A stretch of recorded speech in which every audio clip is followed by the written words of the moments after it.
Hi, my name's Will Briley, and I'm a biological engineer, and for the last 15 years, nanoscientist. And I want to talk to you today about the future of cancer therapeutics, because those of us who've been paying attention to this industry for the last while can tell you that there's about to be an enormous shift in this market. And the direction that it's going is actually incredibly obvious. And what I want to talk about today is the real question is, who's going to be driving it? And who's going to be at the forefront, right? And so there's been so much development in this industry in the last few years that I can guarantee two things. One is that you've never heard of a technology like what I'm going to be talking about today, as well established as it actually is, and unless you've been listening to the pitches that I've been giving the last couple of days. And second is that the answer actually seems so incredibly obvious that you'll wonder why nobody's done it before.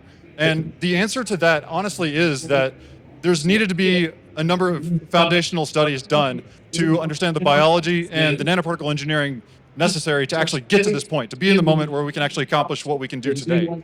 And because we're here now, this is why I've partnered with my co-founders, Paul Weiss here, who's one of the leading nanoscientists of our generation, and David Spector, who's formerly of Sequoia and Google, and is going to be giving a talk today later on actually entrepreneurship and funding. And this is why we've come together with our team to develop the next generation of cancer therapeutics. And to understand where we're going, we have to understand where we're at right now. So this represents the standard of care today. This is an antibody therapy, and typically today, if you want to talk about the most advanced thing for targeted chemotherapy, this would be in a form of a lipid nanoparticle where it's encapsulating a drug, and it's got an antibody on the outside to target cancer, right? And this has two critical problems with it. There's incredible engineering and technology that went into this, and as important a stepping stone as it is, that is what it is, because the two problems are that, one, lipid nanoparticles fall apart. When you inject lipid nanoparticles in somebody's body, then some of them do go to the cancer site. Most of them are going to end up in your liver and your kidneys, and they dump out their contents in there. So your dose is still limited by how much you can put in somebody's body without killing them by crashing their liver and kidneys. We have to get past these off-target effects. The second problem is that antibodies do not target cancer. Antibodies target antigens. And in this case, that means that there are cancer types that some cancer types of certain types of cancer express antigens on the outside that you can target, but most of them do not. And so there is an asymptote that we're reaching now with this technology, with this strategy, and there is a hard limit on where this can go because most cancer types just don't have anything on the outside of the cell that you can target. So knowing that, we can actually illustrate where we have to go with this. It's actually pretty evident. And so what we have to do is three things. First is three steps we're using with this construct is first you have to get inside the cell. And not cancer cells. You have to get inside all cells that are in the path of your distribution because you just established you don't know what a cancer cell is until you get on the inside, right? There's not enough signals on the outside to actually tell you. So you have to get inside the cells, then you have to be able to distinguish based on the definition of cancer, which is aberrant gene expression, what is a cancer cell and what's a healthy cell. And then based on that identification, release a drug. Three. So number one, get inside cells. Here, this is the construct that we're using, the nanoparticle oligo array. And this is a great example of the canonical theme in nanotechnology that is function is driven by form. And so if you take either of these components, DNA or the nanoparticle, and you treat cells with them, nothing will happen. This is showing DNA. If you treat cells with DNA, nothing will happen. They won't get in. Your body is very well adapted to not let in foreign genetic material. That is not supposed to happen. But if you template it on a nanoparticle like this, you get a whole host of new functions. Namely, they can go inside cells in this case.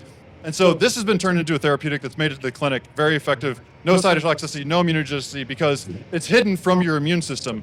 Your immune system can't recognize this as genetic material because it's going to only see what's on the outside of the template, right? And so it just recognizes it as a general negative thing and it goes right in.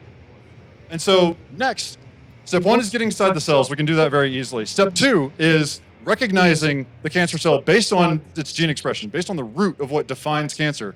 And that's what this is showing. So these are templated with DNA that are antisense to oncogenes that you would want to target that actually identify the cancer. They bind onto those RNA sequences, and then we pre-hybridize what we call a flare on there. It's basically a drug attached to DNA, and when this goes inside the cell and binds to its target, it outcompetes that, kicks off the flare, and now you've delivered a therapeutic directly into cancer cells.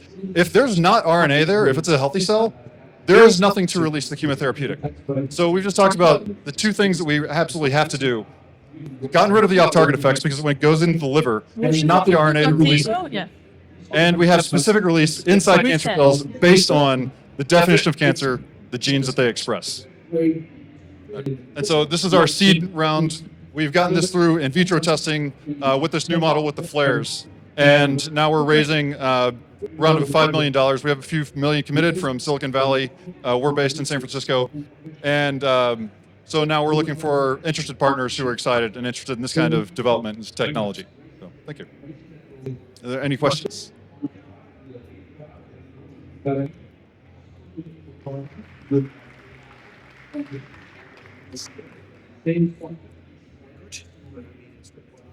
You quickly mentioned about your fundraising. Maybe elaborate a bit more on that. Absolutely. So we're doing a seed round now because we've taken this, basically the original construct has made it through the clinic. Now that we're adding the flare on to deliver the chemotherapeutic, we've gone back to in vitro testing. We developed the chemistry to attach the drug to the DNA. We've got that. We've got it through in vitro testing. Our seed round now is to get through the animal studies to show the efficacy in animal models. And so that's why we're raising $5 million. We have about 2 million committed already, and we're looking for good partners who have a background in this so that we can fill out the rest of it. You mentioned where the industry is going. Why might this not work? What could stop this? I'm sorry, I didn't. As you mentioned where the industry is going, could you tell us why this might not work? What could stop it? What might not work? That's a good question. I mean, I heard the question put a different way a little while ago. What keeps me up at night? Honestly, it's if we have the right team, then I know that we can get this to work very, very well. And so that's really what I think of, is getting the right team together, the right scientists that are on the task of it.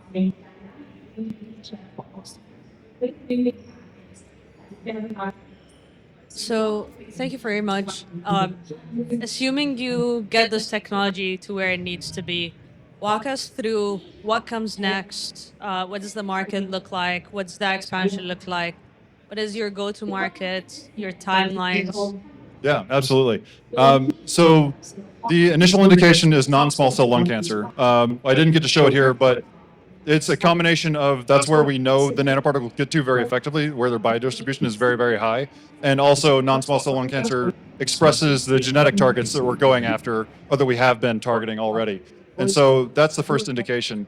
And then moving from there, the gene target that we're targeting for that cancer is actually expressed in a lot of different cancers. So we basically spread from there into other cancer types where we also have the same features. And then from there, honestly, we're starting with cancer because it is an obvious low-hanging fruit for genetic disorders, but you can apply this to other genetic disorders as well. So from there, we move into other indications, other areas, and also look at partnerships. If there's somebody who has a small molecule that they want to deliver, you can do it this way very effectively and very specifically. And so that's where we would end up going after that. Thank you. Thank you very much.